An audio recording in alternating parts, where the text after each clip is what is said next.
환난의 시대 기도로 돌파하라. 한 번 더 시작. 환난의 시대 기도로 돌파하라. 사람에게 환난의 시대 기도로 돌파하십시오. 우리 삽시다. 환난의 시대 기도로 돌파하라. 오늘 우리 이 말씀 한 구절인데 한번 더 읽어볼까요? 시작. 환난날의 시작.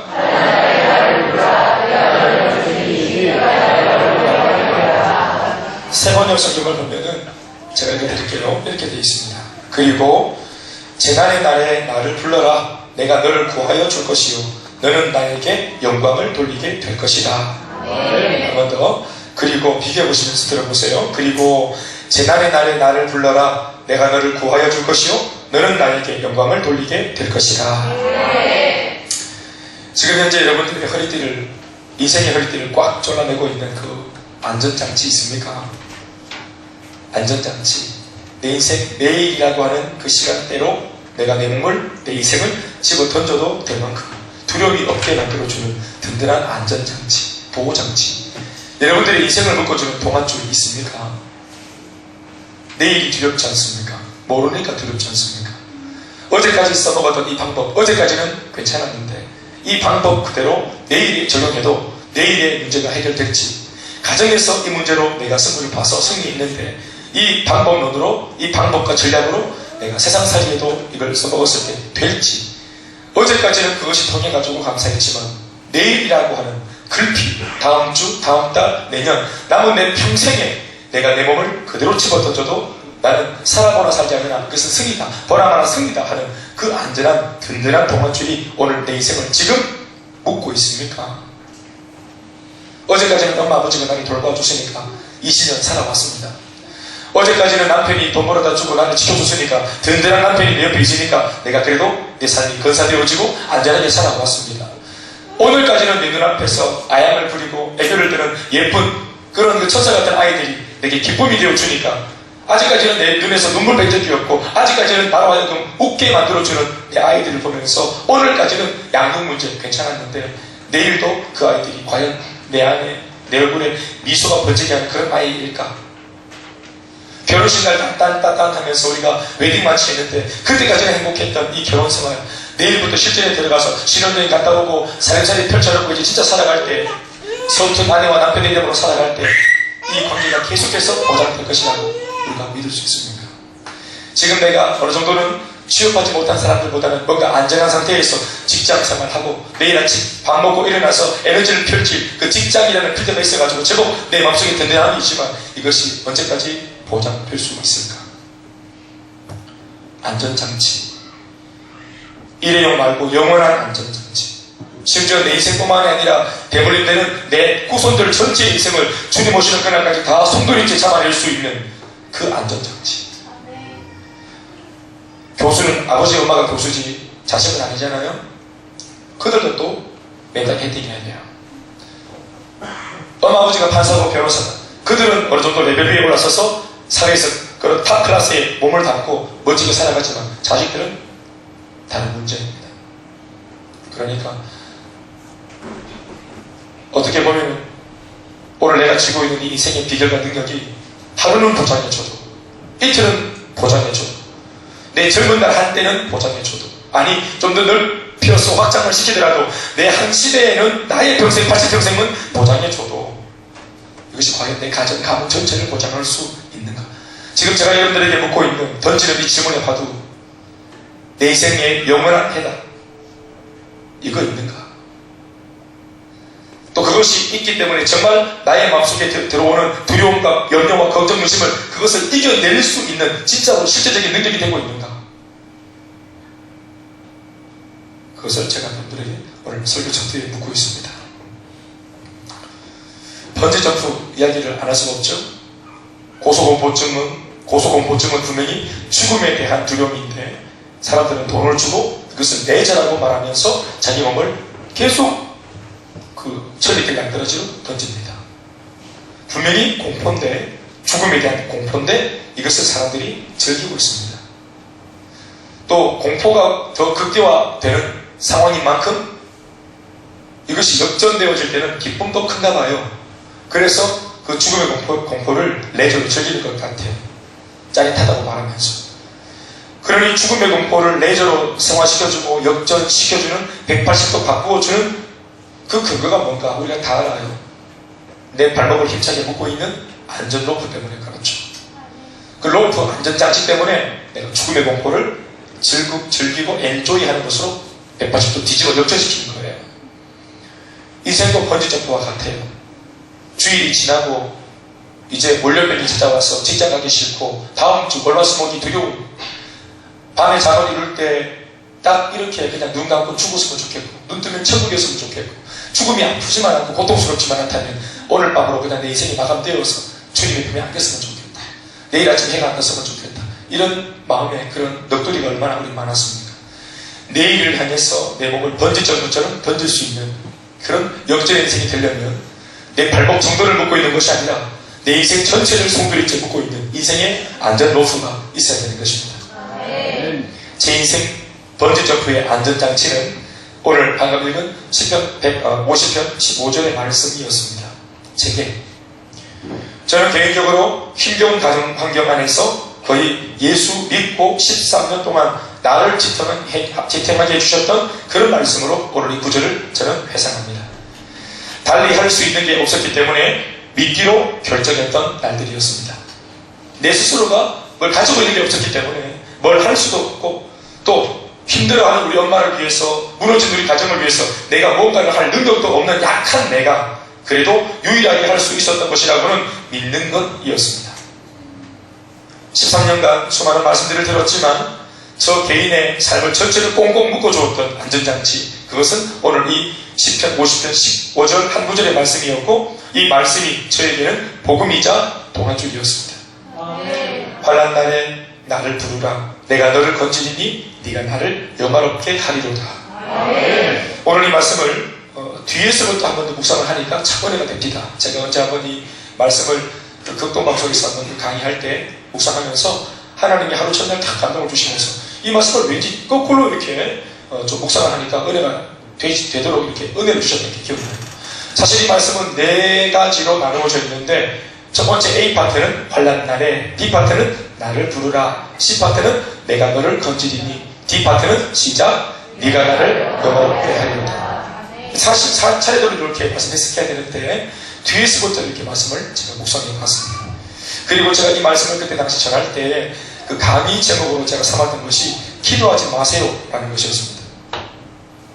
그러니까 이렇게 하려면 이런 식으로 기도하려면은 아사리 기도하지 마이소. 왜? 응답이 안 될 게 분명하니까. 그렇게 기도해봐야 배만 땡기고 골치만 아프고 또 기도가 안 되고 안 되니까 주님이 원망만 하고 그렇게 분명하니까 그런 식으로 기도하려면 기도하지 마이소. 자 이러고 그 방송국에 기도 좀 하겠다고 사람들한테 제가 그렇게 아주 그냥 물을 끼워줬습니다. 뒤에서부터 말씀을 묵상해보면 이렇게 되겠죠. 첫 번째로 우리가 볼 말씀은 네가 나를 영화롭게 하리로다. 시작. 제가 말씀을 드렸어요. 하나님을 영화롭게 하려고 하는 마음이 없으면 기도하지 마이소.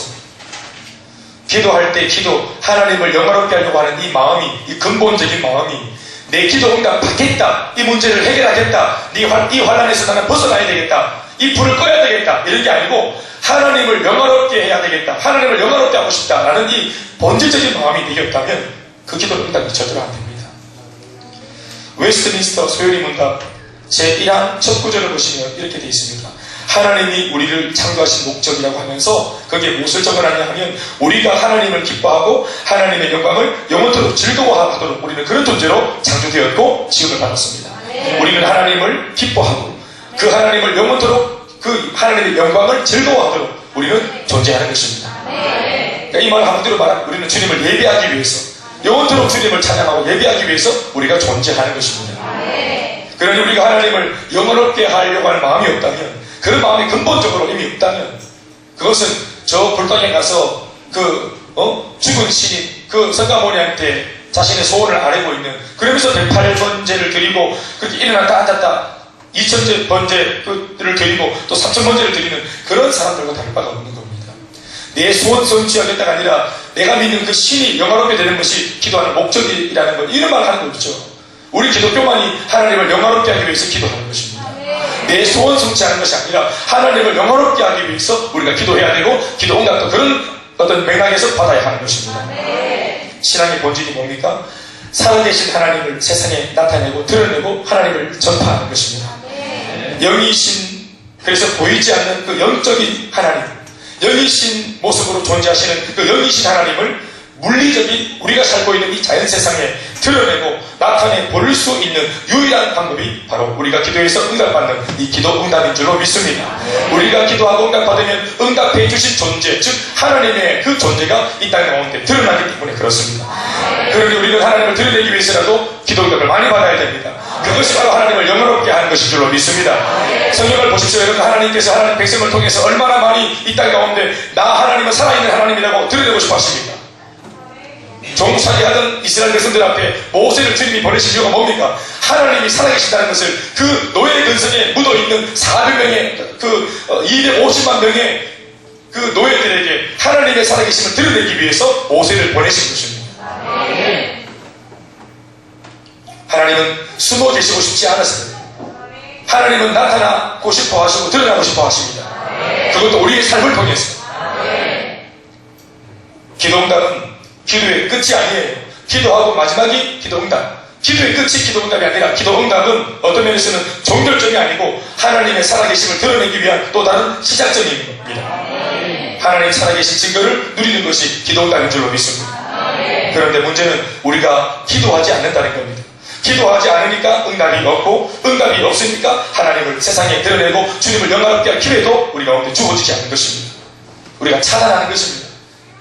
그러면 우리에게 기도를 시켜 하나님 당신의 살아계심을 드러낼 기회를 삼기 위해 하나님께서 하시는 일이 무엇일까요? 그것은 바로 다시 말하면 하나님께서 우리들한테 기도할 기회, 기도할 상황을 주시는 것입니다. 믿습니까? 하나님이 우리를 통해서 드러나고 싶어서 우리들한테 하시는 일이 뭐냐? 기도할 기회와 기도할 상황을 만들어 주시는 겁니다. 그런데 우리한테 하나님 당신 자신이 드러나고 싶어서 기도할 상황과 기도할 기회를 주시는 더 궁극적인 목적은 뭘까요? 응답을 주기 위한 것입니다. 응답을 주셔야 하나님 당신 자신의 존재가 드러나기 때문이죠. 사실은 기도할 기회, 상황 이렇게 고상하게 표현을 했지만 쉽게 말하면 하나님이 기도할 수 있도록, 아니 기도할 수밖에 없도록 우리들한테 환난과 고난을 주시는 것을 말하는 것입니다. 우리 속담에 지렁이도 밟으면 꿈틀거린다라는 말이 있는데, 그러나 지렁이는 밟아야 꿈틀거립니다. 지렁이도 밟으면 꿈틀거린다 하는 것은 조금은 우리가 좀 부당한, 밟히는 것이 부당할 때 이런 말 하죠. 그러니까 지렁이도 자꾸 건들지 말라고, 지렁이도 밟으면 꿈틀거리는데 자꾸 그러지 마이소. 이건 이제 불편할 때, 뭔가 좀 많이 꼬여있어요.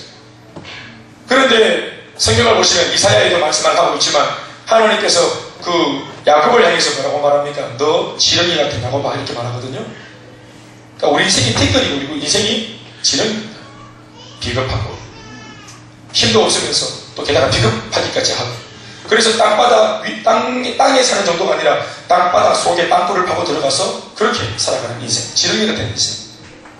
자기가 유리한 데는 거기를 지켜들다가도 불리하면은 이래고 땅속으로 기어들어서 숨고 마는 이런 인생, 지렁이 인생.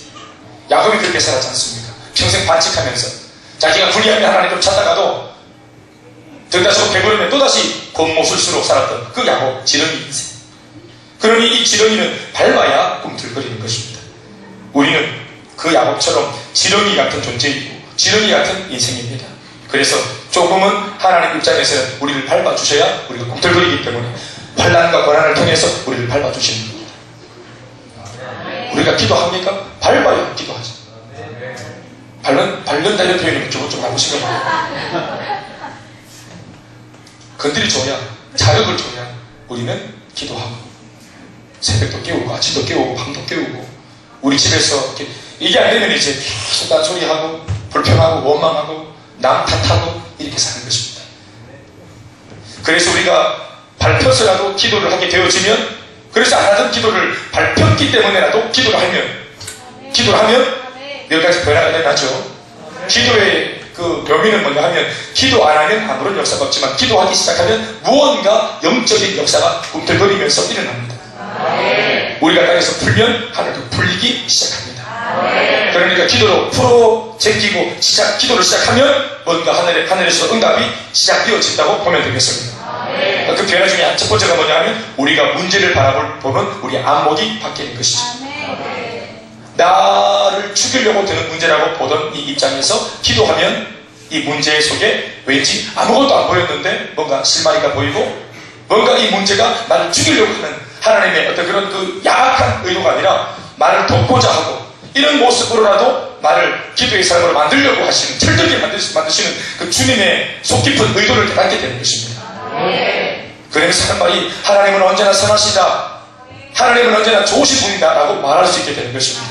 문제를 바라보는 나의 시각이 변화되는 것입니다. 기도하면 문제가 달리 보입니다, 여러분. 그리고 상황이 함께 이제 바뀌어지죠. 내 눈이 바뀌어지고 두 번째로는 환경이 직접 바뀌어집니다. 실제로 내가 믿는 대로 이 상황이 바뀌어지는 것입니다. 그리고 나서 내 상황을 바꿀 수 있는 하나님의 능력을 우리가 고백하면서 내 자신의 영적인 성숙과 변화가 일어나는 것입니다. 심지어 더 나아가서 다른 사람의 문제도 해결해 주는 사람이 될 수 있고 이런 은혜를 경험한 사람이어야 문제 만난 사람이 내게 와서 넋두리를 할 때 기도하면 된다고 말할 수 있는 사람이 되는 것입니다. 기도의 능력이 얼마나 대단한지 경험을 한 사람만이 남들이 문제를 말할 때 마음속으로 저거 어떻게 하면 좋겠노, 안 된다 보자마자가 아니라 기도하면 된다라는 마음이 생기는 것입니다. 그래서 이러한 모든 변화들을 포탈해서 우리가 하나님을 영화롭게 할 수 있는 것입니다. 하나님 살아계심을 기도응답으로 드러내어서 심지어 다른 사람을 위해서도 기도해서 응답 하나 내가지고 기도의 이 응답을 통해 전도의 기회로 삼고 복음을 전할 구실을 마련할 수 있고 심지어 영혼을 직접 구원할 수도 있는 것입니다. 그래서 어머니 보십시오, 자매님 보십시오, 기도하니까 응답이 되죠. 이 응답을 주신 하나님 살아계십니다 라고 말할 수 있는 것입니다. 다시 말씀드리지만 기도의 본질은 하나님을 영화롭게 하는 것입니다. 응답 받는 것 그 자체보다 더 본질적으로 고백되어야 할 것은 내가 주님 이 문제를 통해 기도하다가 해결되어진다면 주님을 내가 높이고 싶다고, 주님을 드러내고 싶다고, 주님을 간증하고 싶다고, 이 말도 안 되고 모두가 불가능하다고 말하던 이 불가능해 보이는 이 척박한 문제를 하나님께서 주신 은혜로 역전할 때에 하나님의 그 위대하심이 드러나는 것입니다. 그래서 기도하는 사람은 하나님을 영화롭게 하고 싶은 열망에서 기도를 하는 것입니다. 심지어 나 자신이 문제 속에 있고 혼란 가운데 있다고 할지라도 내 문제를 해결해 달라는 기도보다, 그런 넋두리보다 먼저는 하나님의 영광을 돌릴 수 있는 사람 되게 해달라고 고집스럽게 기도하는 것입니다. 기도는 나 자신의 고집과 생각을 하나님 앞에서 관철시키고 내 고집, 내 주장, 내 소욕, 내 바람, 내 소원, 이것을 주님 앞에 내가 더 기도라는 틀을 통해서 강렬하게 내가 그렇게 주님을 몰아붙이는 것이 아니라 또 주님을 설득하는 것이 아니라 오히려 기도하면 하나님의 몰랐던 속 깊은 속내, 그 중심, 그 마음, 주님의 본심, 하나님의 속 깊은 속내를 알게 되는 것입니다. 그러면서 내가 죽어지는 것입니다. 하나님의 역사하심 앞에서 내 고집, 내 아직, 나의 불순종이 얼마나 큰 방해물이었는가를 기도할 때 비로소 알게 되는 것입니다. 그래서 내가 왜 끝까지 순종해야 되는지, 왜 내가 죽어져야 되는지를 배우게 되는 것입니다. 그것을 가능하게 만들어주는 것이 기도입니다. 어떤 면에서는 내가 살아 벌떡거리는 내 자아가 하나님 앞에 방해물이고 걸림돌이었구나. 나는 지금 이 문제 때문에 미치겠는데 이 문제를 치워달라고 막 소리 지르니 주님 하시는 말씀이 너도 깨달았지? 그 거추장스러운 방해물이 있으니까 네 인생 진도 나가는 데 있어가지고 상당히 방해가 되지? 어떤 면에서는 내가 불편해하는 이 옥의 티, 내가 주님 나라, 이 옥 같은 나라에 내가 티가 아닌가? 주님이 당신의 의지와 뜻대로 하나님의 꿈을 펼쳐갈 때 하나님은 나를 통해서 그 꿈을 이루고 싶어 하는데 좀처럼 내가 고집 부리면서 주님 손에 잡혀주지 않으니까 주님 앞에 내가 아름답게 잘 쓸 수 있는 도구여야 되는데 내가 고집 부리고 가시 붙인 삶을 살아갈 때 하나님께 오히려 내가 방해물은 아니었는가? 내가 만난 문제 때문에 불평하다가 오히려 그 나의 존재론적인 실체를 보게 되는 것입니다. 그래서 비록 환난을 주신 하나님이시지만 왜 나한테 문제를 주실 수밖에 없으셨는지, 내가 어느 정도 뗀뗀한 사람이니까 문제를 받아야만 나는 나를 돌아보는 거예요. 여러분, 내가 만난 환난의 경중이 이게 너무 크다, 고난의 무게가 크다, 고난의 무게가 크고 굉장한 이유는 내가 그만큼 그 정도로 단단하고 교만한 사람이기 때문에 보통 몇 가지 자그마한 문제로는 내가 절대로 꺾일 사람이 아니기 때문에 하나님께서 나를 살리기 위해서 나를 그렇게 다루시는 것입니다. 우리가 여러분 얼마나 강한 사람입니까? 나는 문제가 강하다고 말하지만 이 문제가 와도 보십시오. 버틴다는 것입니다. 이 문제보다 우리가 더 세요. 환난보다 내가 더 세. 얼마나 고집이 센지. 그런 환난이 와도 기도 안 하고 끝까지 버티는 거 보세요. 어떤 면에서 우리가 더 세단 말이에요. 그러니까 하나님이 우리를 다루실 때 얼마나 애를 잡수겠는가. 예수님이 몸을 찢고 죽으셨는데도 우리는 그 앞에서 고집을 못 부리니 누가 봐서 죽어드리겠노.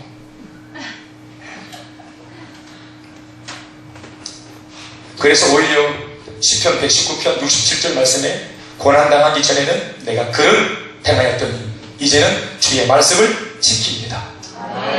이 말씀을 진작 지켰다면 이 고난이 안 왔을 건데 하나님은 하나님의 말씀대로 행하는 순종의 사람을 하나 만들어내기 위해서 정말 주님의 본심은 안 그렇지만 우리가 하나님 말씀대로 살아가지 못하면 우리가 불행하거든요. 그렇게 잘못된 방향으로 살았다가는 우리 인생 여러분 정말 하나님 앞에서 정말 나중에 심판 때 섰을 때 우리가 정말 대결 모자를 쓸 수밖에 없는 거예요. 예수 믿고 구원받은 것 외에는 아무런 상관도 없고 뭔가 순종하는 것이 아무것도 없어 주님 앞에 고백할 만한 것이 아무것도 없게 되는 거예요. 우리 하나님은 그런 삶을 살도록 내버려두지 않고 고난을 줘서라도 우리가 순종해서 하나님 말씀대로 살았다가 뭔가 상급이 있고 칭찬받을 만한 그런 내용이 있는 삶을 살기를 원하시는 겁니다.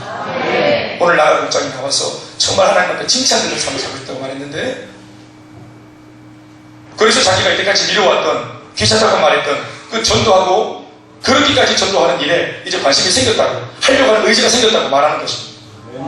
하나님께 칭찬받는 거 그건 뭐 칭찬 좀 안 받으면 어때? 그냥 천국 가서 그냥 뭐 내왕 당하시지 꼭 칭찬 받아야 되나? 그런데 그 칭찬 받는 게 그게 얼마나 귀하고 가치로운 건지 칭찬 알면 칭찬 안 받게 지금 살고 있는 이 삶이 두려워지고 무서워져요. 하나님 그걸 더 잘하신단 말이에요. 후회하는 인생 되지 않도록 고난을 통해서라도 네가 그렇게 행했던 것들을 다시 받아가지고 주님의 말씀에 순종해서 잘 살아서 결국은 네가 행복해졌으면 좋겠다. 순종해서 내가 기쁘다기보다는 일차원적으로 네가 잘 됐으면 좋겠다. 그리고 71절 말씀도 읽어볼까요? 시작. 고난당하는 것이 내게 유익이라 이로 말미암아 내가 주의 율례들을 배우게 되었다. 율례라고 하는 것은 같은 말이에요. 말씀이란 말입니다. 하나님의 말씀을 드디어 내가 삶으로 배우게 되었다. 돌아보니까 내가 고난당한 전과 이후가 다른 거예요. 고난을 통해서 변화되고 성장이 일어났던 거예요. 기도 안 하던 내가 고난을 통해서 이만큼이라도 기도하는 사람이 된 거예요. 심지어 고난 그러면 정말 일가견이 있는 욥이라는 사람 그 말씀이 1장부터 42장까지 있는데 욥기서 42장 5절 6절 말씀 보시면 욥이 오랫동안 자기 자식 신남매가 다 하루아침 지붕이 무너져가지고 다 빨리 죽어버리고 즉사하고 사업도 다 말아먹고 마누라도 자기를 욕하고 도망가고 혼자 남아가지고 몸에 질병까지 생겨가지고 친구들 3명이 왔는데 위로해 주지는 못할 망정 자기를 계속 공격하고 어디에도 마음을 들 것 없이 정말 하늘 아래 혼자 딱 남아있는 절대 고독 속에 힘겨워하는 그가 42장 5절에 가서 뭐라고 고백하냐면 고난 당한 것이 내게 유익이다. 똑같은 말을 합니다. 고난 당한 게 전에는 내가 주님을 내가 귀로만 들었었더니 고난 당한 이후에는 내가 주님을 눈으로 보나이다. 귀로 듣던 카드라 하나님, 목사님의 하나님, 셀리드의 하나님이 이 고난을 통해서 하나님 정말로 주님 나를 좀 건져달라고 나를 변화시켜달라고 몸부림치다가 이제는 그 주님을 내가 나의 주 나의 하나님으로 눈으로 본다고 말하는 것입니다.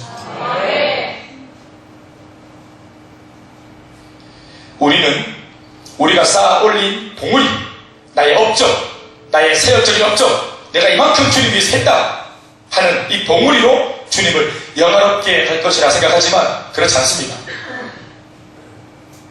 내가 쌓아 올린 봉우리로 주님을 기뻐하고 영화롭게 만들어진 것이 아니라 기도로서 헤치고 나온 나의 인생의 구덩이의 깊이로 주님을 영화롭게 하는 것입니다. 다른 사람에게 도전을 주는 대목도 바로 이 부분입니다. 우리가 이만큼 잘 쌓아 올렸다. 이건 사람들한테 버겁게 만들고 가랑이가 찌찌겠다. 포기하게 만드는 그런 구심이 되지만 우리가 헤치고 나온 깊이, 이 구덩이 그것도 기도해서 우리가 헤치고 나왔다 하면 주님이 도우셨다 하면 그분들이 도전을 하는 것이죠. 오늘 여러분들의 인생의 깊이가 남들보다 더 깊다고 생각하십니까? 이것이 믿음 하나가 없으면 남들보다 나는 왜 이렇게 더 깊은 구덩이를 만났을까? 이것이 원망의 제목이고 불평의 제목이지만 믿음 하나가 딱 장착되면 어차피 이것은 반드시 역전될 겁니다. 그러니까 이 다음에 더 깊은 구덩이와 골짜기를 벗어나게 하신 주님을 우리가 반드시 간증할 날이 옵니다. 주님, 나는 주님을 더 많이 간증하고 싶고 나는 더 드라마틱하게 주님과 동거했던 그 날을 사람들 앞에 자랑하고 싶습니다. 그러니 오늘 내 고난이 이렇게 깊고 큰가 봅니다. 주님, 이것이 반드시 역전될 것을 내가 믿사오니 이 일 끝에 내가 주님을 영원롭게 할 수 있도록 주님 나에게 역전의 은혜를 부어주시옵소서. 오늘 그것이 우리의 기도 제목되어야 할 줄 믿습니다. 가정의 아픔을 지금 겪고 있는 사람이 우리 시대의 가정의 아픔이 얼마나 많습니까? 한 집 건너 한 집 아니요. 전 모든 집이 문 두드리고 아무리 멋진 그 고층 아파트라도 그 고급 아파트라도 현관문 두드리고 발 현관에 딱 디뎌서 몇 자 얘기만 나눠보면 그 속에서 눈물, 콧물, 땀, 고난, 비관, 넋두리 다 쏟아져 나옵니다. 그런 것이 없는 집은 아무도 없습니다. 문 하나 열고 현관문 하나 열고 발 몇 발 디디고 인생을 한 30분만 나누면 그 속에 전부 다 그 시체 썩는 냄새, 여러분 무덤처럼 도끼로 가득한 그 악한 기운을 금방 느끼고 고달픔, 외로움, 고독 그것이 다 쏟아집니다. 가정이 아픔 이렇게 많은데 이 가정들 이런 처참한 피 흘리는 가정들을 누가 도울 수 있습니까? 물론 주님이 돕겠지만 하나님이 이 가정을 회복할 수 있다고 말할 수 있는 증인이 필요하거든요. 자기 이 가정이 역전되었던 흔적을 지고 있는 사람이 가야 가정을 변화시킨 주님을 증거할 수 있는 것입니다. 그래서 지금 내가 그것을 증거하기 위해 증거자로 내가 지금 준비되고 있는 것입니다. 남편을 역전한 아내의 이야기, 꼴통 같은 자식들이 기도 끝에 돌아와서 이것을 경험한 부모의 이야기, 분리분쟁 다툼으로 일관했던 부부가 엄마 아버지가 은혜 안에서 회복했던 그 자식들의 간증 이야기, 이런 것들을 통해서 여러분 사람들이 눈물 쏟으면서 당신이 믿는가 하나님 나도 믿고 싶다고 손 벌리고 오는 것입니다. 어떤 면에서 우리가 그들에게 모델 하우스가 되기 위해서 우리가 지금 모델이 되고 있는 중인지 모릅니다. 그러니 여러분 진짜 대장 가지고 기도해야 됩니다. 주님, 이 문제가 반드시 내가 믿는 좋으신 아버지가 반드시 이 문제를 역전하게 하실 줄 믿지만 이 아니면 주님 믿으니까 더 드라마틱하게 잡아주시고 이 가정을 한번 한 자락 내뱉으면 모두가 눈물콧물 쏟으면서 바로 항복할 수 있도록 절대로 이런 방구 이거 거짓말이라고 말하지 못하도록 확실하게 증거 삼아달라고 기도해야 되는 것입니다. 새 나라 구멍이 없도록. 한번 더 따라합시다. 네가 나를 영화롭게 하리로다. 하나님의 영광을 위해서 기도해야 되는 거예요. 그것이 우리의 비전입니다. 비전을 위해서 기도하셔야 됩니다. 그리고 두 번째는 C에 해당하는 부분이 있죠. 내가 너를 건지리니 시작. 하나님께서 말씀하셨습니다. 정말로 굵고 짧게 딱 이음표로 말씀하셨습니다. 내가 너를 건지리니 3문절이네. 시작. 내가 너를 건지리니. 진짜 굵고 짧게 내가 너를 건지겠다 이 말이 우리가 못 믿기 때문에 하나님께서 아브라함을 건지신 이야기를 성경 속에 기록해놨고 창세기 12장부터 23장까지 우리가 하나님이 나를 건진다는 이 힘있는 외침과 같은 이 구절을 우리가 쉽게 믿지 못하니 모세의 그 일대기 전체를 출애굽기에 적어놨고 바라는 거지. 구구절절히 하나님의 사람들이 비록 환난 가운데 잠시 몸을 담고 있었지만 하나님을 의지하고 신뢰하면서 어떻게 그 환난을 극복해 갔는가를, 그들의 인생이 어떻게 마침표를 찍고 있었는가를 우리들한테 얼마나 많이 주님 보여주고 계십니까? 내가 그를 건진다. 하나님이 나를 반드시 건진다. 이게 뭐죠? 확신입니다. 확신이 없다면 좀 어떻게 말하면 기도해봐야 별 볼일 없습니다.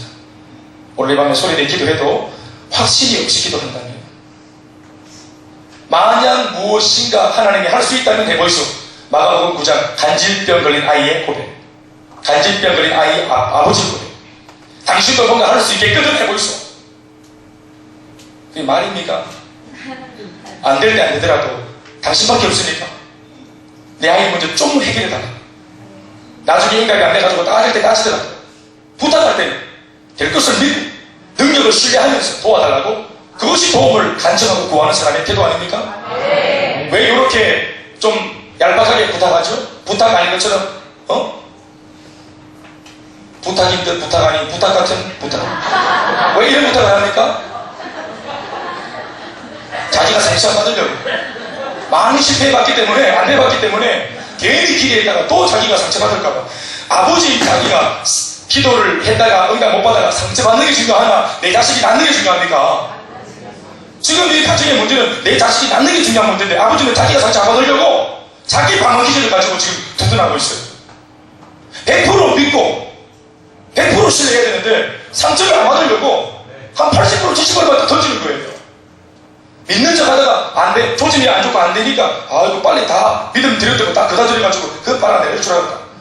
이 생활을 지금 평생 해온 겁니다. 그러니까 자식이 안 낳는 거예요. 그러니까 자식이 고침을 못 받는 거예요. 이 자식이 변화되는 데 있어가지고 걸리들이 누굽니까? 믿음 없는 아버지입니다. 이 아버지 하나를 다루기 위해서 지금 자식이 간질병이라는 지금 십자가를 지고 있는 거예요. 아버지 믿음이 나와야 되는 겁니다. 아버지가 변화되어야 이 문제가 바로 해결되는 거예요. 내가 너를 건지리라. 여러분, 세상 어떤 사람도 아이고 지금 내 목구멍이 포도천이고 발등이 불 떨어지고 힘들어 죽겠는데 내가 너를 건지리라. 이거는 등가시고 100% 살면 되는 소리지. 아이고 가짜로 죽겠네. 그런 말 누구도 하겠다. 세상 사람들 다 이렇게 말해도 오늘 이 자리에 앉아있는 예수를 믿고 있는, 이 말씀하신 그 당사자를 믿고 있는 그분의 아들인 딸인 우리들만큼은 아버지가 내가 너를 건지겠다 이 말씀 딱 주시면 우리는 이것을 아멘으로 받아야 하는 거예요. 이게 뭐예요? 확신입니다.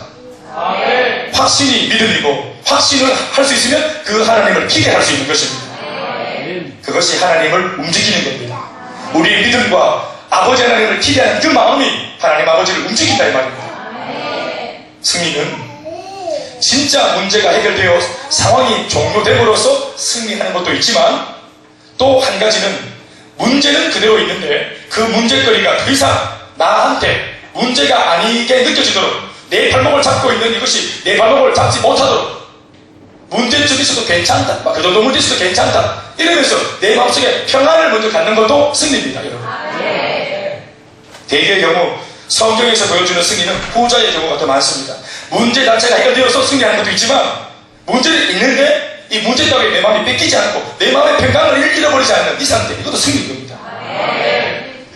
그리고 이 믿음을 보일 때 이 뺏기지 않는 믿음을 근거한 이 평안을 주님 보시고 실제 문제 상황도 내 믿음대로 바꿔주실 때가 훨씬 더 많습니다. 하나님께서 나를 문제에서 건져주신다는 사실을 믿어야 합니다.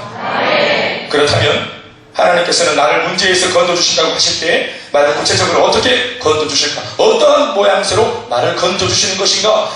문제 속에 있다. 아버지가 문제다. 자, 아버지와의 관계, 저 같으면 아버지가 문제다. 그럼 반만 그냥 하나님께서 아버지를 뿅 하고 그냥 세상을 만들어주시는가? 저 자신의 경험도 그렇고 우리 성도들의 변화되는 과정을 제가 쫙 봤을 때 제가 이 답을 알고 있어요. 그게 뭔가요? 내가 실제적으로 원하는 그 실존적인 문제가 해결되어지는 과정이 반드시 있는데 그 첫 번째 응답의 관문이 뭐냐 하면 나 자신의 변화입니다. 변화를 통한 나 자신의 성장과 성수, 바로 이것으로 우리는 환난을 이기고 승리할 수 있습니다. 제가 반복해 말씀드리지만 우리 아버지, 저 개인적으로 우리 아버지는 우리 가정의 문제였습니다.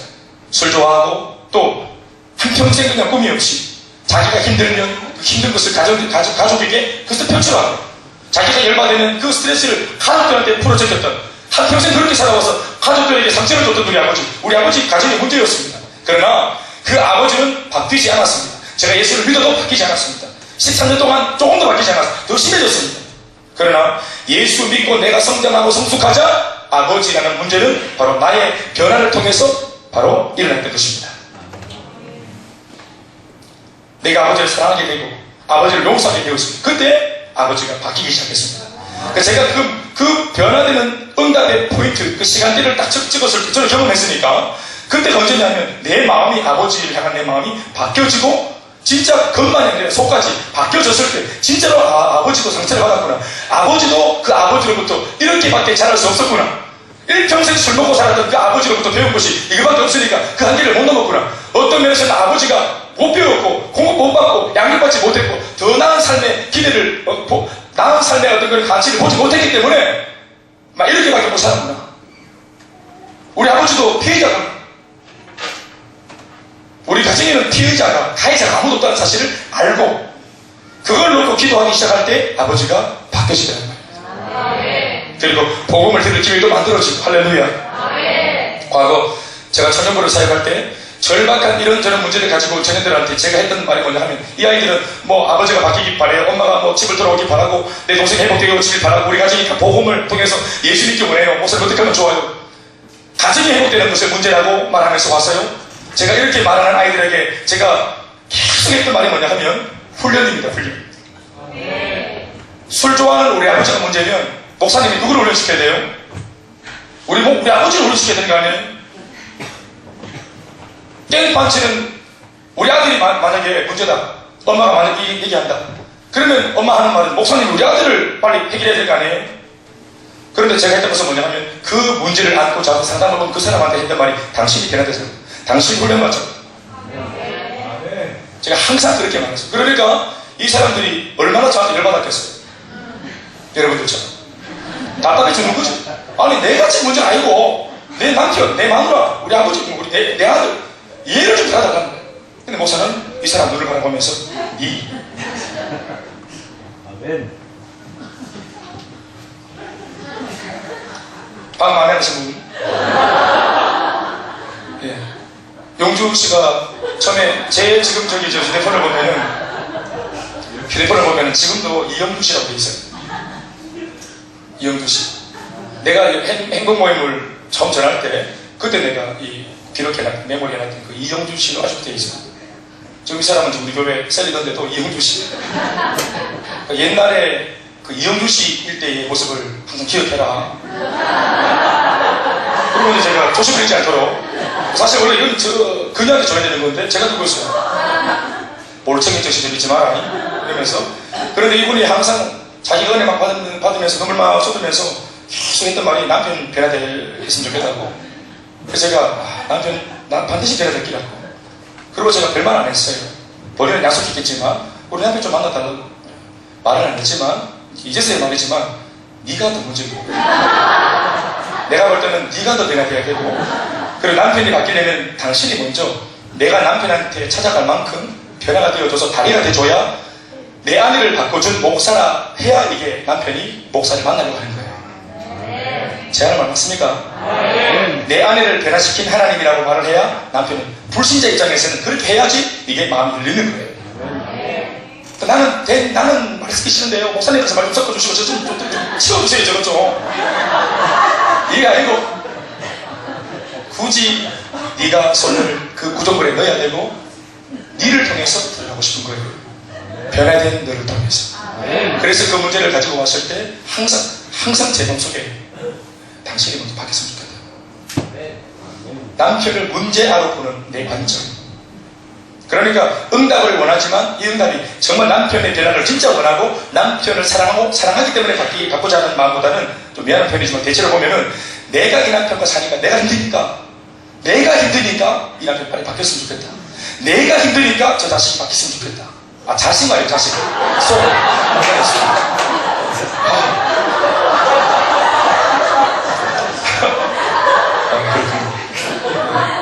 어떻게 듣고 있는 거예요 지금?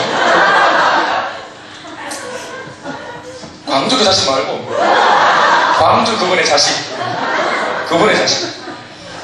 그러니까 아들도 딸도 그러니까 내가 나는 못하겠다 이게 아니고 내가 힘들어서 어떻게 좀 해달라 이게 아니고 진짜로 사랑하는 마음이 생기려면 내가 훈련받고 내 안에 주님의 마음이 들어와 주님의 심정이 생기고 성령의 능력이 내게 깃들고 아버지가 바라보는 그 시각과 그 눈을 가져야 진짜 기도가 나오고 그 진짜 기도가 나와야 응답이 일어나는 거 아니겠어요?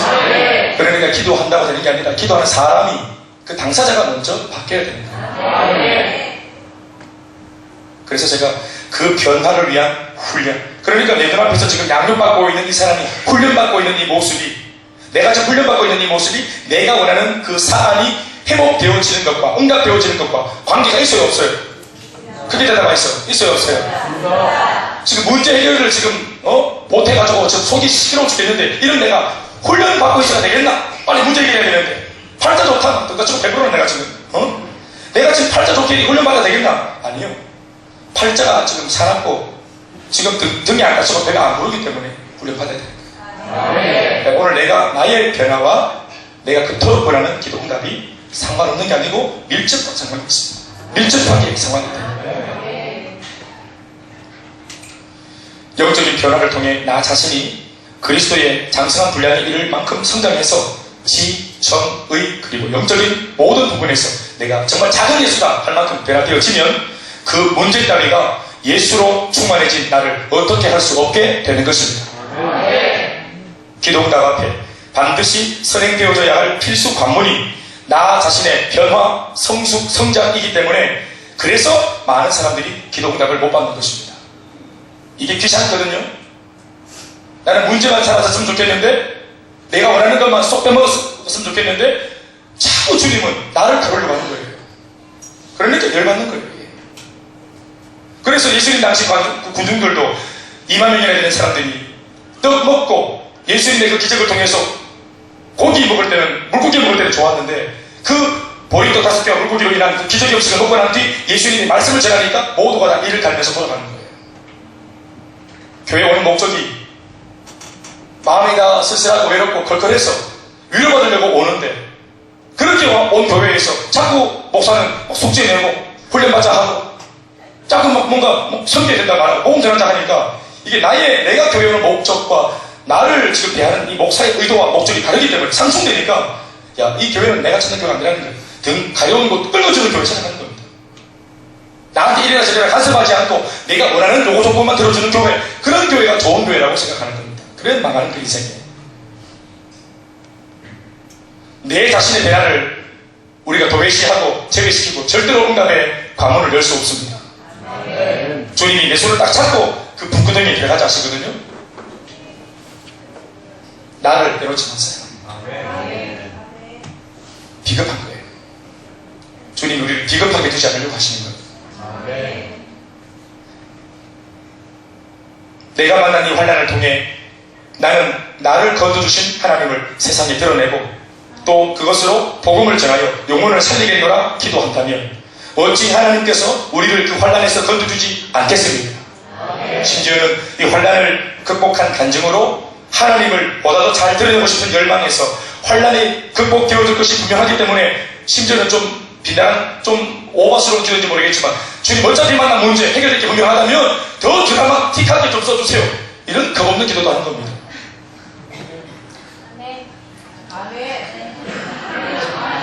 아멘. 내면 그러나 이런 기도는요 겁없는 사람이 하는 기도가 아니라 사실은 영적으로 진짜 성숙한 사람이 하는 기도입니다.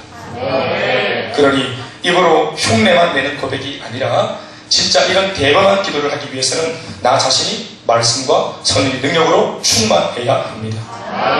그리고 우리가 알 것은 신앙의 성숙은 복음의 절대 능력을 통해서 우리가 그것을 확신할 때 일어나는 것입니다. 내가 가지고 있는 이 복음의 능력, 이 땅에 있는 모든 범죄한 사람들을 능히 살릴 수 있는 하나님의 능력이 되는 이 복음의 절대 능력, 내가 신뢰하고 의지하고 확신할 때 이 복음의 능력을 통해서 우리의 문제가 해결될 수 있다는 사실을 믿어야 하는 것입니다. 복음을 확신하십시오. 내가 너를 반드시 건져주겠다. 이게 뭡니까? 말씀. 내가 너를 건지리니 약속 아닙니까? 약속은 말씀 아닙니까? 하나님의 약속의 말씀은 뭡니까? 복음이죠. 복음을 확신해야 됩니다. 기도할 때 이것을 반드시 기억하고 기도합시다. 주님께서 반드시 하나님을 영화롭게 하려고 하는 나를 건져 주신다는 사실을 믿고 확신하시기 바랍니다. 지금 이 환난 속에서 결코 내가 절대로 망하지 않는다는 사실을 믿고 확신하시기 바랍니다. 여러분 죽지 않습니다. 하나님이 내 편이시니 내가 사람을 어찌 두려워하겠노. 그리고 그 확신으로 기도하시고 확신이 없다면 좀 못된 말로 기도하지 마세요. 왜냐하면 응답이 없을 테니까. 세 번째, 나를 부르라 했습니다. 따라합시다. 나를 부르라. 이게 뭐죠? 하나님이 나를 부르라 했습니다. 이건 어떤 의미가 있을까요? 관계입니다. 관계가 확신이 없다면 기도하기를 포기해야 됩니다. 나를 부르라. 이게 관계입니다. 중도, 졸지에 다급한 일을 만날 때 아이고 하나님 한다합니다. 하나님 중도 부르고 누구나 부른답니다. 그러나 관계가 없는 이들이 부르는 소리는 하나님께 상달되지 않습니다. 우리 교회에 안 나올 때도 하나님 알았어요. 예수님이라는 말 입에 그 삼음절의 이름을 언급했어요. 교회 성경책을 교회 안 다니지만 성경책이 집에 있었던 분도 계세요. 엄마 아버지가 교회를 다니면서 받은 선물들. 예수 믿는 우리의 특권이 뭡니까? 온 우주 만물, 천지 만물을 창조하신 그 광대하신 전능자, 우리 아버지 하나님, 그 하나님을 내가 아버지라고 부르는 것입니다. 하나님은 아버지고 나는 그 아들이고 딸인 것입니다. 그래서 주기도문에도 보시면은 하늘에 계신 위대하고 거룩하고 흠도 없고 점도 없고 나와는 도저히 상관할 수 없는, 나는 너무나 동떨어져 있는 그런 하나님이 뭐라고 말하는 겁니까? 내 아버지, 하늘에 계신 우리 아버지요, 이름이 거룩히 여김을 받으시오며. 믿습니까 여러분? 그 하나님이 내 아버지다. 아브라함의 하나님이 내 아버지입니다. 모세의 하나님이 내 아버지라 이 말입니다. 내 아버지.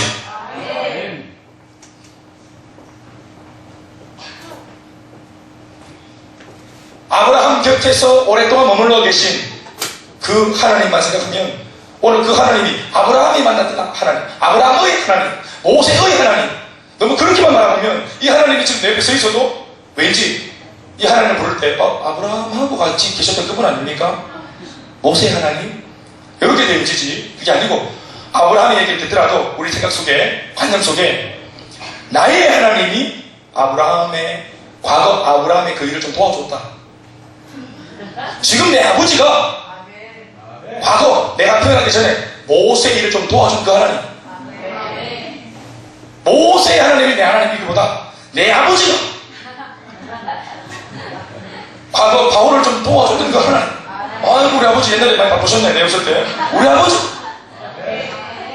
그래 이제는 내가 이제 이렇게 태어나서 살고 있으니까 어디 돌아다니지 마시고 나랑 같이, 내가 아브라함, 내가 모세, 내가 바울 내 얘기네. 이제 나랑 함께 합시다. 나와 함께 합시다. 우리 아버지 내 아버지. 그렇게 돼야 되는 것입니다. 우리 경비단이 제가 그 눈빛을 합니다. 우리 이유는 말할 것도 없고 아유 예쁘다 하고 우리 시월이 딱 알면 이유가 바로 딱 묘한 눈빛으로 봅니다. 시월이도 마찬가지. 여기 나가면 그 차도 경제가 아유 이유하고 이 자매는 시월이가 이상하게 딱 뭐 사탕 밟고 있다가 딱 쳐다본대. 왜요? 내 아버지거든. 내 아버지. 아브라함 곁에, 모세 곁에, 바울 곁에 있지만 내 아버지입니다. 첫 번째 인식, 내 아버지. 어린 시절에 제가 가졌던 상처를 많이 말씀드렸습니다. 그것은 가정 문제로 인한 상처였는데 더 큰 상처는 뭐냐면 가정에 어려움을 만날 때, 아버지로 인해서 정말 어려움을 당할 때, 새벽에 밤에 문제를 만날 때 아무리 어린아이들이 울고 보채고 도와달라고 말해도 아무도 우리 집에 오는 사람이 없었습니다. 아무도 오지 않았습니다. 제가 예수를 믿고 복음이 참 감격스러웠던 까닭은 예수님께서는 언제나 내 곁에 함께 하고 계시다는 사실이에요. 심지어는 부르기도 전에, 이름을 부르기도 전에 나와 함께 하시다는 사실입니다. 요한복음 16장 24절 말씀이 이렇게 적혀 있습니다. 지금까지는 너희가 내 이름으로 아무것도 구하지 아니하였으나 구하라 그리하면 받으리니 너희 기쁨이 충만하리라. 지금까지는 예수님을 몰랐기 때문에 우리가 부르지 못했지만 이제는 관계 안에서 예수님의 그 영적인 브릿지를 통해 우리가 그 하나님 아버지를 원수되는 관계가 아니라 나의 아버지, 아빠 아버지로 부르게 되어 있습니다. 지금까지는 너희가 내 이름으로 아무것도 구하지 못했지만 이제는 구해라 그러면 받으리니 너희 기쁨이 충만하리라. 우리의 특권이 뭡니까? 부를 이름이 있다는 겁니다. 나를 부르라. 나를 불러도 좋다고 말씀하시는 우리 아버지가 내 앞에 있기 때문에 그렇습니다. 그 좋으신 아버지 앞에 얼마든지 기도하고 섭섭했던 거, 마음 상했던 거, 그거 남편도 모르고 아내한테도 말하지 못하는 거, 세상 누구한테도 말하지 못하는 거, 그거 하나님 앞에 고자질하고 하나님께 내 속을 다 내놓는, 속을 쏟아놓는 기도하고, 하나님 외로웠어요. 하나님 사실은 너무 무서웠어요. 하나님 사실은 진짜 힘들었어요. 우리 집에서는 가장인 척 해야 되기 때문에 씩씩한 척 했고, 엄마가 우는 모습, 약한 모습 안 보여주려고 억척같이 살아왔지만 사실은 하나님 너무 힘들고 너무 외로웠어요. 그것을 아버지, 친정 아버지, 아빠하고 달려들면 그 품에 안겨서 잘했다 못했다 왜 왔노 한마디 안 하고 그냥 안아주고 등을 도닥여주면서 밥은 먹나 이렇게 말씀하시는 그 아버지, 아버지, 그 아버지를 불러야 하는 것입니다. 저는 우리 아버지를 아빠라고 부르다가 아버지라고 부르는 그 청소년 시기를 제가 타이밍 못 잡아가지고 우리 아빠 하다가 이제 아빠를 딱 이제 좀 아빠가 좀 늙어지려고 때 부끄러울 때쯤 되어서 제가 아빠라고 안 불렀어요. 아버지라고 못 부르겠느냐. 근데 제가 하나님을 만나고 20살 때 하나님 아버지, 이 아버지라는 이름을 저는 하나님을 믿으면서 아버지를 배웠어요. 나는 우리 아버지를 아버지라고 생각 안 했어요. 과거 어릴 때 그냥 아빠에서 아버지로 넘어갈 때 저는 그분을 아버지라고 인정을 안 했기 때문에 어릴 때는 모르고 아빠라고 불렀지만 이제 내가 아니까, 아빠가 어떤 사람인지 아니까 아버지라고는 부르고 싶더라고요. 그래서 내 마음속에서 아버지를 내밀었어요. 나는 평생 아버지를 안 부르고 싶었어요. 내 하나님을 딱 만났는데 하나님 아버지인 거예요. 그래서 아버지가 얼마나 좋은 분인지. 우리 아빠는 참 상처를 줬던 아빠인데 아버지는 정말 좋은 아버지인 거예요. 하나님 아버지는 끊임없이 나를 격려하시고 나를 사랑한다 하시고 니밖에 없다 하시고, 그래 막 아버지, 하나님 아버지 사랑합니다, 하나님 아버지 경배합니다, 아버지 이걸 참 기도하다 보니까 이 아버지란 말이 입에서 터진 거예요. 그래서 우리 아버지한테 아버지라고 됩니다. 이게 아버지가 좋습니다. 아버지가 안 계신 분도 계시고 저처럼 아빠한테 상처가 있는 분도 계시고 아버지 관이 안 좋은 분도 계실지 모르겠죠. 하나님 아버지, 그분은 사랑이 많은 좋으신 아버지입니다. 오늘 우리가 그 아버지를 부를 때 우리에게 찾아오십니다. 우리가 찬양을 잘하잖아요. 내 아버지 그 품 안에서 내 영혼은 안전합니다. 주 손길로 내 삶을 안으시니 그 평강이 나를 덮습니다. 믿습니까? 주님의 손길로 다 품어주신, 묻지도 않고 따지지도 않고 아버지는 그렇게 하는 것입니다.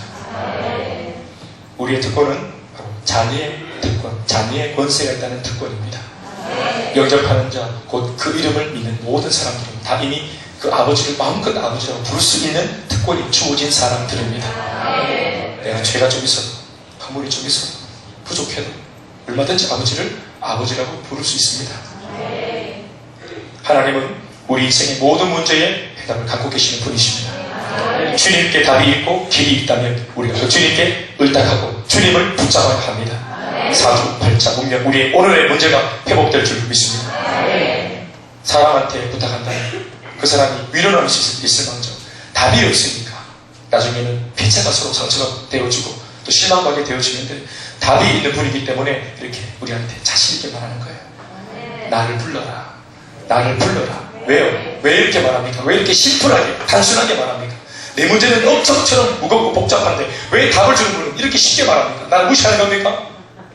내 문제에 뭐 알긴 합니까 주님이? 아니요. 답을 갖고 있는 분이기 때문에 이렇게 쉽게 말할 수 있는 거예요. 나를 불러라.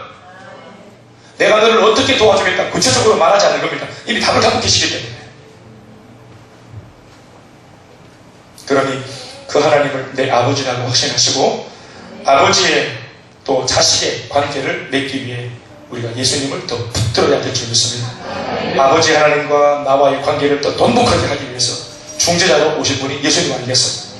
그러니까 우리가 예수님의 이름으로 기도해야 되고, 예수님의 십자가를 의지해야 되고, 예수님의 보혈을 의지해야 되고, 예수님의 권세를 의지해야 되는 것입니다. 우리가 예수님을 의지해야 되는 이유가 뭐냐? 아버지와 더 밀접하기 위해서. 마지막 메시지로 말씀드리겠습니다. 마지막이자 사실 이 말씀의 첫 번째 대목이죠. 따라합시다. 환난 날에. 마지막으로 여러분들에게 조금 제가 역설적으로 도전합니다. 여러분, 망하고 싶으면, 환난에 집어삼켜서 망하고 싶으면 기도하지 마세요. 진짜로 망하고 싶으면, 이대로 그냥 내가 망하고 무너지고 진짜 비참해지고 싶다면 기도하지 마세요. 지금 이렇게 슬픔을 계속, 이 슬픈 상태를 계속 그냥 가지고 가고 싶다면, 그렇게 해서 내 평생 일생 내 일생 전체가 슬픔으로 물들이고 싶다면 기도를 그만두세요. 포기하세요. 지금 이 고통스러운 상황, 가난, 문제, 환난, 핍박, 역경, 이거 견딜만 하다면 기도하지 마세요. 그러나 이 역경과 가난과 문제가 지긋지긋하다면 기도하기로 결정하세요. 환난을 당하면 힘듭니다. 그러나 더 힘든 것은 이 환난이 언제 끝날지 끝이 보이지 않을 때입니다. 예수 믿으나 안 믿으나 모두에게 환난이 있습니다. 그러니 이것을 이상하게 여기지 말고 정신을 환난 가운데 바짝 차리고 하나님의 복음의 말씀을 붙잡아야 합니다. 앞서 말씀드린 세 가지 확신이 우리 안에 있다면, 또 있으면 이 환난을 두려워하지 않고 오히려 겁없이 기도할 수 있고 담대할 수 있습니다. 첫 번째 뭐라고 했습니까? 우리는 환난 가운데 하나님을 영화롭게 하겠다는 이 궁극적인 비전을 놓치지 마시라 했습니다. 이 환난을 통해서 나는 반드시 주님을 높이겠다, 영광을 드러내겠다. 이게 첫 번째 확신이죠. 두 번째는 주님을 이런 마음으로 기도하면 반드시 주님이 환난에서 나를 건져주신다. 세 번째는 나는 아버지라고 부를 이름이 있다. 아멘, 아멘. 그 이름을 부를 자격과 능력이 충분하다, 내한테 지금. 이런 능력과 어떤 조건이 이렇게 갖추어져 있고, 이 세 가지를 확신하면 그런 가운데 환난을 바라보면 이 환난이 별감이라고 보여지는 겁니다. 이 확신이 있으면 환난을 오히려 기회로 삼습니다. 내가 하나님을 향한 확신으로 충분하다면, 또 충만하다면 그렇게 할 수 있습니다. 이 확신을 가지고 문제를 바라보면 건들만 하고 들어갈만 하고 나를 절대로 죽일 수 없다는 확신이 생기면 뛰어들 수 있는 것입니다. 그래서 소방관이 화염 속으로 들어가는 것처럼 모든 사람들은 다 화염 바깥으로 도망나오지만 소방관은 물을 들고 있기 때문에 그 화염 속으로 들어가는 거 아니겠어요? 모든 사람들은 다 사건 밖으로 나오는데 경찰관은 사건 속으로 들어가죠. 모든 민간인은 다 포화 밖으로 도망가는데 군인은 포화 속으로 들어가고, 지체 많은 파도가 찾아올 때 민간인들은 다 도망가지만 파도를 즐기는 서퍼들은 파도 속으로 들어가는 것입니다. 예수를 믿는 믿들은 이미 문제의 답을 갖고 계신 주님과 함께하기 때문에 우리는 고난 속으로 갈 수 있고 환난 속으로 발을 내딜 수 있는 것입니다. 이 예수 그리스도 복음이 없다면 그렇게 절대로 못합니다. 그러나 문제의 답인 예수 그리스도 복음이 있다면 그렇게 할 수 있습니다. 문제는 내가 만난 환난과 고난의 경중, 그것이 크고 작으냐, 얼마나 크고 작으냐, 힘들냐, 이런 고난의 환난의 경중이 아니라 하나님을 향한 나 자신의 확신의 문제입니다. 그 하나님의 복음을 향한 나 자신의 확신, 복음으로 우리가 정면승부하고 충돌할 수 있길 바랍니다. 그 확신이 있어야 기도가 넋두리가 아니라 생명력 있는 기도, 역사를 일으키는 기도가 될 수 있습니다. 오늘 이 밤에 이 확신을 가지고 반드시 기도하면 우리의 기도가 마치 대나무 가지처럼 쭉쭉쭉 뻗어서 주님 보좌에 상달될 줄로 믿습니다. 조공신 아버지를 부르기로 결정하시기 바랍니다. 죄책감과 나심에 매여있지 마시고 오늘 이 자리 우리가 환난 날에 나를 부르라, 내가 너를 건지겠다 하신, 나는 주님을 영원롭게 하겠다 하신 확신 가지고 충돌하는 여러분 되시길 주 이름으로 축원합니다. 다 같이 일어나서 함께 기도하기 전에 찬양하십시다. 내 아버지 찬양하십시다.